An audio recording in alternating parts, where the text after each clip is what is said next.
ओम शांति। आज 8 अक्टूबर 2024 के बाबा के अनमोल मधुर महावाक्य सुनेंगे।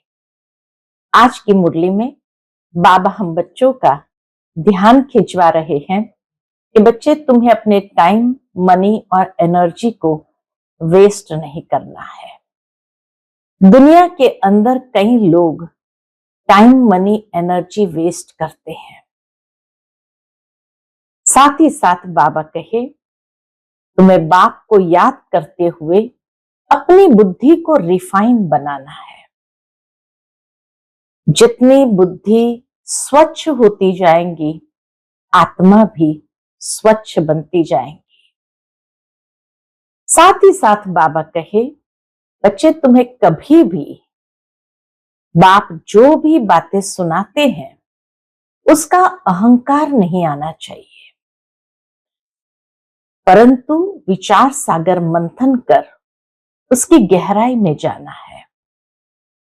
कई बच्चे अहंकार में जब आते हैं तो बेहद के बाप के द्वारा जो बेहद की विश्व की बादशाही मिलती है उनका भी डिसरिगार्ड कर देते हैं।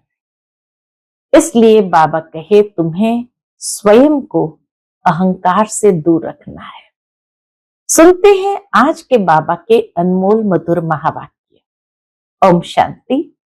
मीठे बच्चे, बुद्धि को रिफाइन बनाना है तो एक बाप की याद में रहो। याद से ही आत्मा स्वच्छ बनती जाएगी। आज की मुरली से प्रश्न है, वर्तमान समय मनुष्य अपना टाइम व मनी वेस्ट कैसे कर रहे हैं? उत्तर है, जब कोई शरीर छोड़ता है तो उनके पीछे कितना पैसा आदि खर्च करते रहते हैं। जब शरीर छोड़कर चला गया तो उसकी कोई वैल्यू तो रही नहीं, इसलिए उसके पिछाड़ी जो कुछ करते हैं उसमें अपना टाइम और मनी वेस्ट करते हैं।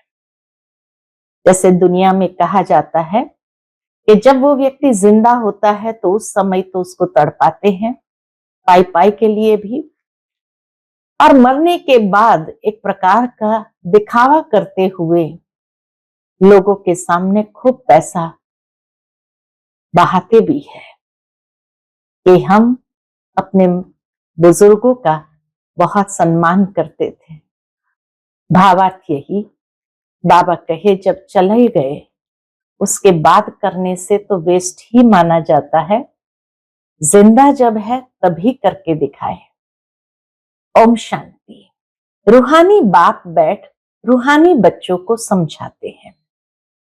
यह भी ऐसे कहते हैं ना, ब्रह्मा बाबा भी तो ऐसे कहते हैं ना, फिर बाप है या दादा है? दादा भी कहेंगे, रूहानी बाप तुम बच्चों को यह नॉलेज सुनाते हैं पास्ट, प्रेजेंट, फ्यूचर की। वास्तव में सतयुग से लेकर त्रेता अंत तक क्या हुआ है, यह है मुख्य बात। बाकी द्वापर कलयुग में कौन कौन आए, क्या हुआ, उनकी हिस्ट्री ज्योग्राफी तो बहुत है। सतयुग त्रेता की कोई हिस्ट्री ज्योग्राफी है नहीं, और तो सबकी हिस्ट्री ज्योग्राफी है। बाकी देवी देवताओं को लाखों वर्ष पहले ले गए हैं। इसको कहेंगे, क्या कहेंगे? बाबा कहे, यह है बेहद की बेसमझी। जो देवताओं को लाखों वर्ष पीछे ले गए, यही सिद्ध करता है कि उनके विषय में स्पष्ट कुछ भी जानते नहीं है।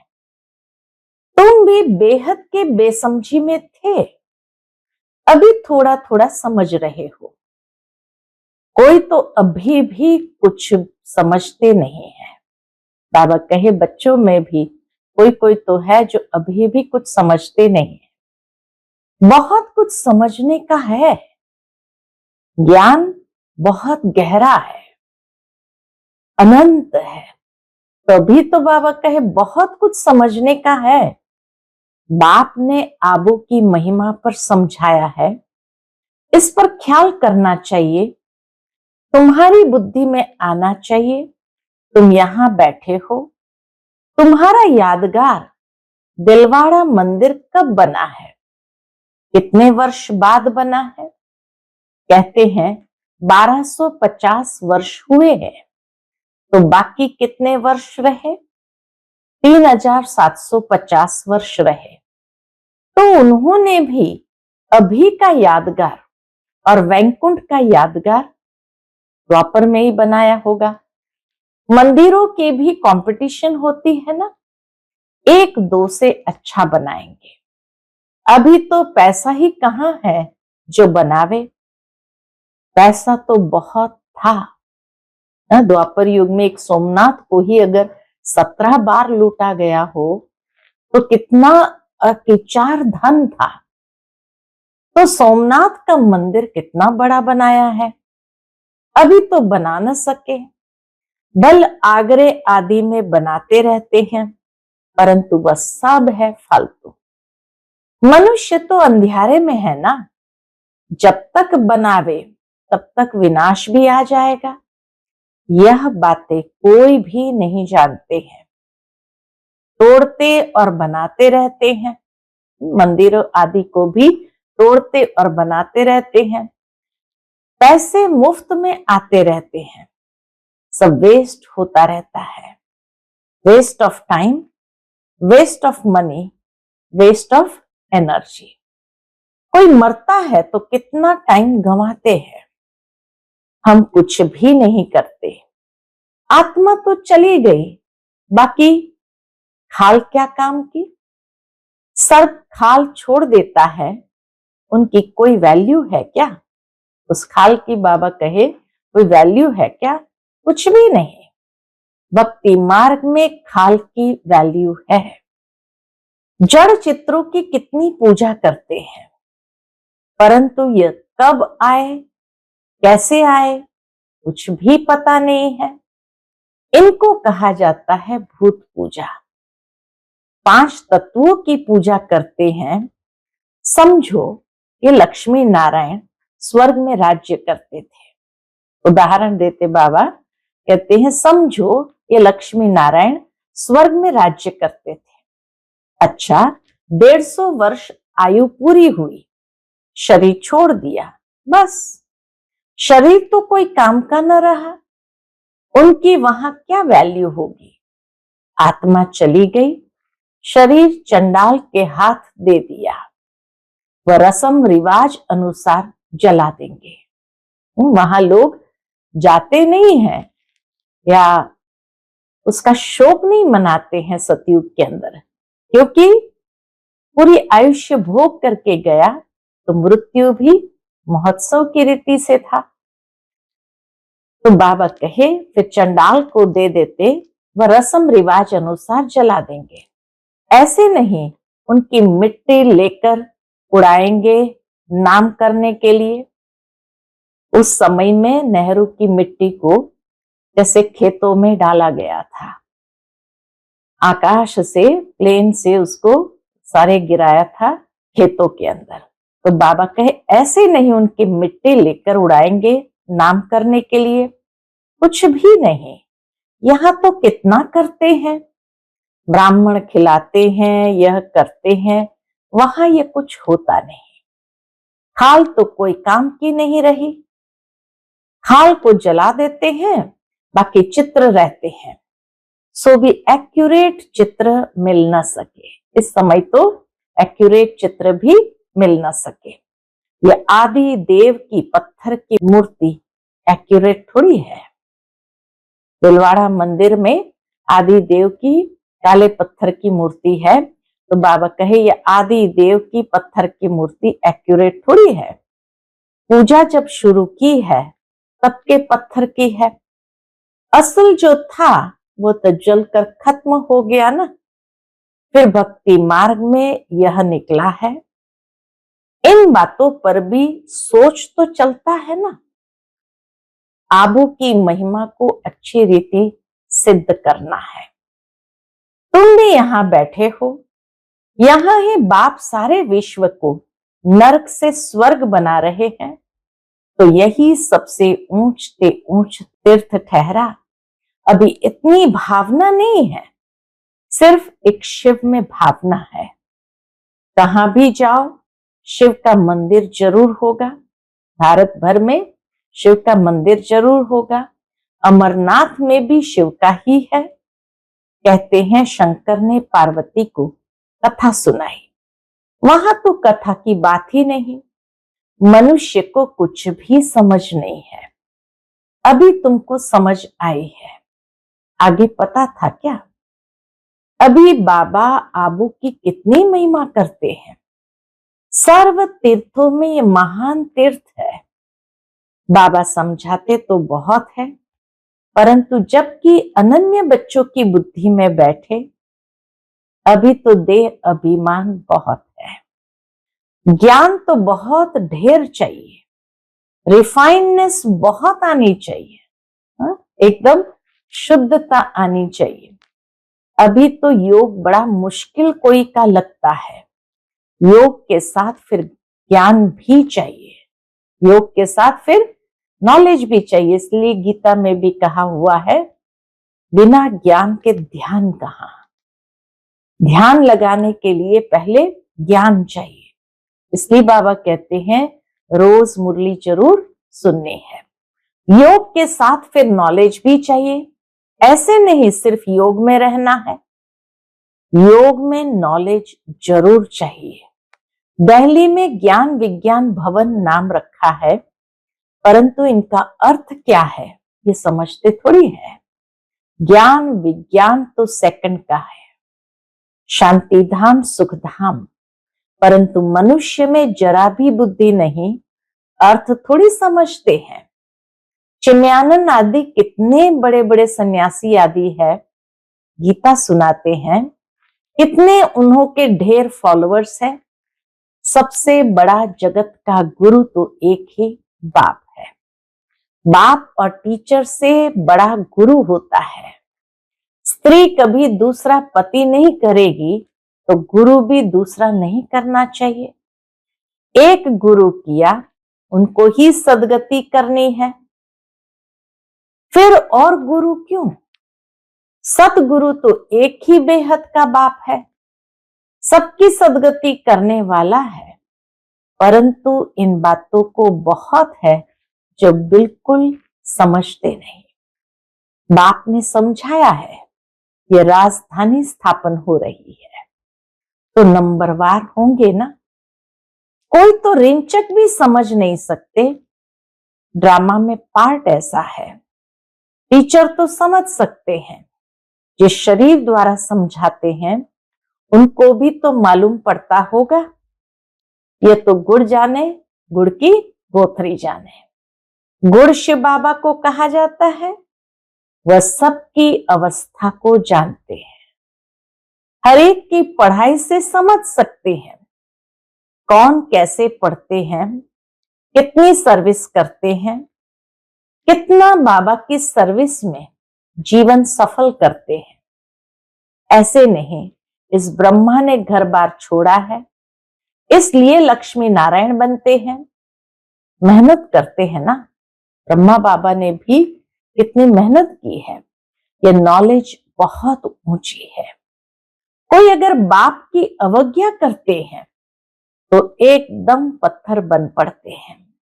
बाबा ने समझाया था यह इंद्र सभा है, शिव बाबा ज्ञान वर्षा करते हैं। उनकी अवज्ञा की तो शास्त्रों में लिखा हुआ है पत्थर बुद्धि हो गए। इसलिए बाबा सबको लिखते रहते हैं, साथ में संभाल से कोई को ले आओ। मधुबन जब आओ तो साथ में संभाल से कोई को ले आओ। ऐसे नहीं विकारी अपवित्र यहां आकर बैठे, नहीं। बाबा कहे ऐसे नहीं कि कोई भी आकर के यहां बैठ जाए, नहीं तो फिर ले आने वाली ब्राह्मणी पर दोष पड़ जाता है। ऐसे कोई को ले नहीं आना है, बड़ी रिस्पॉन्सिबिलिटी है। बाबा के सन्मुख किसी को ले आना यह भी बड़ी रिस्पॉन्सिबिलिटी है। बहुत ऊंच ते ऊंच बाप है, तुमको विश्व की बादशाही देते हैं तो उनका कितना रिगार्ड रखना चाहिए। बहुतों को मित्र संबंधी आदि याद पड़ते हैं, बाप की याद है नहीं। अंदर ही गुटखा खाते रहते हैं। बाप समझाते हैं यह है आसुरी दुनिया, अभी दैवी दुनिया बनती है। हमारी एम ऑब्जेक्ट यह है, यह लक्ष्मी नारायण बनना है।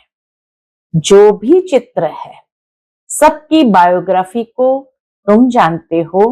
मनुष्य को समझाने के लिए कितनी मेहनत की जाती है तुम भी समझते होंगे। यह कुछ अच्छा बुद्धिमान है, यह तो कुछ नहीं समझते। बाबा कहे इतनी बात तो तुम भी समझ सकते हो, कौन अच्छा बुद्धिमान है, कौन कुछ नहीं समझते हैं। तुम बच्चों में जिसने जितना ज्ञान उठाया है उस अनुसार ही सर्विस कर रहे हैं। मुख्य बात है ही कौन सी? मुख्य बात है ही गीता के भगवान की। सूर्यवंशी देवी देवताओं का ये एक ही शास्त्र है, अलग अलग नहीं है। ब्राह्मणों का भी अलग नहीं है। ये बड़ी समझने की बातें हैं। इस ज्ञान मार्ग में भी चलते चलते अगर विकार में गिर पड़े तो ज्ञान बह जाएगा। बहुत अच्छे अच्छे जाकर विकारी बने तो पत्थर बुद्धि हो गए। इसमें बड़ी समझ चाहिए। बाप जो समझाते हैं उनको उगारना चाहिए। यहां तो तुमको बहुत सहज है, कोई लौकिक कार्य व्यवहार हंगामा आदि नहीं है। मधुबन में आते हैं तो कोई लौकिक कार्य व्यवहार हंगामा आदि नहीं है। बाहर में रहने से धंधे आदि की कितनी चिंता रहती है। माया खूब तूफान में ले आती है।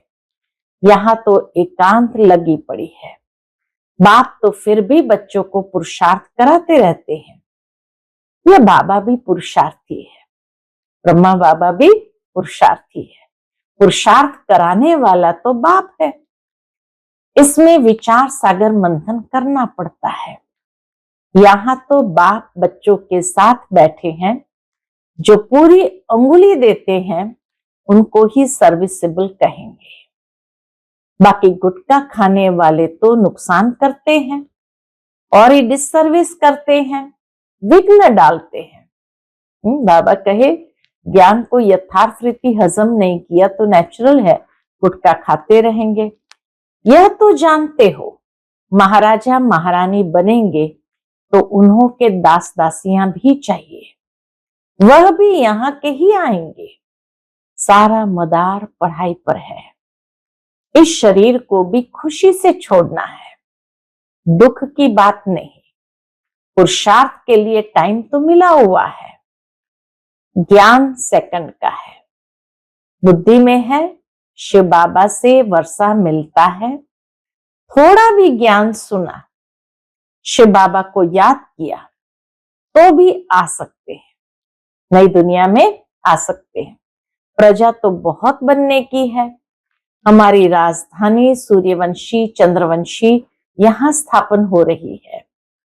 बाप का बनकर अगर ग्लानि करते हैं तो बहुत बोझा चढ़ता है। बाप का बनकर अगर ग्लानि करते हैं, ऐसे कर्म हो जाते हैं तो बाबा कहे बहुत बोझा चढ़ता है। एकदम जैसे रसाताल में चले जाते हैं।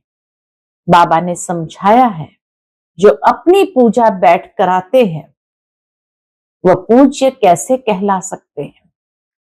सर्व का सदगति दाता कल्याण करने वाला तो एक ही बाप है। मनुष्य तो शांति का भी अर्थ नहीं समझते हैं। हठ योग से प्राणायाम आदि चढ़ाना उसको ही शांति समझते हैं। उसमें भी बहुत मेहनत लगती है। बाबा कहे प्राणायाम आदि करना उसमें भी बहुत मेहनत लगती है। कोई की ब्रेन खराब भी हो जाती है, मेंटल इम्बैलेंस भी हो जाता है अगर यथार्थ रीति करना नहीं आया तो। प्राप्ति कुछ भी नहीं, वह है अल्पकाल की शांति। जैसे सुख को अल्पकाल कागविष्ठा समान कहते हैं, वैसे वो शांति भी कागविष्टा के समान है। वह है ही अल्पकाल के लिए। बाप तो 21 जन्मों के लिए तुमको सुख शांति दोनों देते हैं। कोई तो शांति धाम में पिछाड़ी तक रहते होंगे, लास्ट तक भी आत्माएं उतरती रहती है। जिनका पाठ है वह इतना सुख थोड़ी देख सकेंगे। वहां भी नंबरवार मर्तबे तो होंगे ना, बलदास दासियां होंगे, परंतु अंदर थोड़ी घुस सकेंगे। राजमहल के अंदर महाराजा महारानी के पास थोड़ी घुस सकेंगे। श्री कृष्ण को भी देख न सके। सबके अलग अलग महल होंगे ना। कोई टाइम होगा देखने का, दर्शन करने का भी कोई टाइम होगा। जैसे देखो पोप आता है तो उनका दर्शन करने के लिए कितने लोग जाते हैं। ऐसे बहुत निकलेंगे जिनका बहुत प्रभाव होगा। अंत में ऐसे बहुत निकलेंगे जिनका बहुत प्रभाव होगा। लाखों मनुष्य जाएंगे दर्शन करने के लिए। यहाँ शिव बाबा का दर्शन कैसे होगा, ये तो समझने की बात है। अब दुनिया को कैसे पता पड़े कि यह सबसे ऊंच तीर्थ है। दिलवाड़ा जैसा मंदिर शायद आसपास भी हो। बाबा कहे दिलवाड़ा जैसा मंदिर शायद आसपास और भी हो, वह भी जाकर देखना चाहिए। राणकपुर का मंदिर भी दिलवाड़ा जैसा ही है, तो बाबा कहे वह भी जाकर देखना चाहिए कैसे बना हुआ है। उनको ज्ञान देने की भी दरकार नहीं। कई लोग वहां जाकर के ज्ञान देना आरंभ कर देते हैं। बाबा कहे उनको ज्ञान देने की भी दरकार नहीं, वह फिर तुमको ज्ञान देने लग जाएंगे। राय देते हैं ना, यह करना चाहिए, यह करना चाहिए। यह तो जानते नहीं इनको पढ़ाने वाला कौन है। एक एक को समझाने में मेहनत लगती है। उन पर कहानियां भी है। कहते थे शेर आया शेर आया, फिर क्या हुआ, लोग भागे, उस समय नहीं था। तो जब सचमुच शेर आ गया तो कोई नहीं भागे। तुम भी कहते हो मौत आया कि आया, तो वह विश्वास नहीं करते। समझते हैं अभी तो 40,000 वर्ष पड़े हैं, मौत कहां से आएगा। परंतु मौत आना तो जरूर है। बाबा कहे वो तो लिखा हुआ नूंद है, वो तो आएगा जरूर। सबको ले जाएंगे। वहां कोई भी किचड़ा होता नहीं। स्वर्ग में इस दुनिया का कोई भी किचड़ा होता नहीं। यहाँ की गौ और वहां की गौ में भी कितना फर्क है। श्री कृष्ण थोड़ी गौवे चराता था। उनके पास तो दूध हेलीकॉप्टर में आता होगा, पुष्पक विमान में आता होगा। यह किचड़ पट्टी दूर रहती होगी। सामने घर में थोड़ी किचड़ा होगा। वहां तो अपरंपार सुख है। बाबा कहे सतयुग में तो अपरंपार सुख है, जिसके लिए पूरा पुरुषार्थ करना है। कितने अच्छे अच्छे बच्चे सेंटर से आते हैं। बाबा देखकर कितना खुश होते हैं। नंबरवार पुरुषार्थ अनुसार फूल निकलते हैं। फूल जो है वह अपने को भी फूल समझते हैं। दिल्ली में भी बच्चे कितनी सर्विस करते हैं, रात दिन। ज्ञान भी कितना ऊंच है। आगे तो कुछ नहीं जानते थे, अब कितनी मेहनत करनी पड़ती है। बाबा के पास तो सब समाचार आते हैं। कोई का सुनाते हैं, कोई का नहीं सुनाते हैं, क्योंकि ट्रेटर भी बहुत होते हैं। बहुत फर्स्ट क्लास भी ट्रेटर्स बन पड़ते हैं। बाबा कहे बहुत फर्स्ट क्लास बच्चे भी कभी कभी ट्रेटर बन पड़ते हैं। थर्ड क्लास भी ट्रेटर है। थोड़ा ज्ञान मिला तो समझते हैं हम शिव बाबा के भी बाबा बन गए। पहचान तो है नहीं कि कौन नॉलेज देते हैं, ये पहचान ही नहीं है। अच्छा, मीठे मीठे सिकिलधे बच्चों प्रति माता पिता बाप दादा का याद प्यार और गुड मॉर्निंग। रूहानी बाप की रूहानी बच्चों को नमस्ते। हम सब रूहानी बच्चों की रूहानी माता पिता बाप दादा को याद प्यार, गुड मॉर्निंग और नमस्ते नमस्ते। शुक्रिया बाबा, शुक्रिया। आज की मुरली से धारणा के लिए मुख्य सार है। पहली पॉइंट, विश्व की बादशाही देने वाले बाप का बहुत बहुत रिगार्ड रखना है। बाप की सर्विस में अपनी जीवन सफल करनी है। पढ़ाई पर पूरा ध्यान देना है। दूसरी पॉइंट, बाप से जो ज्ञान मिलता है उस पर विचार सागर मंथन करना है। कभी भी विघ्न रूप नहीं बनना है। डिस सर्विस नहीं करनी है। अहंकार में नहीं आना है।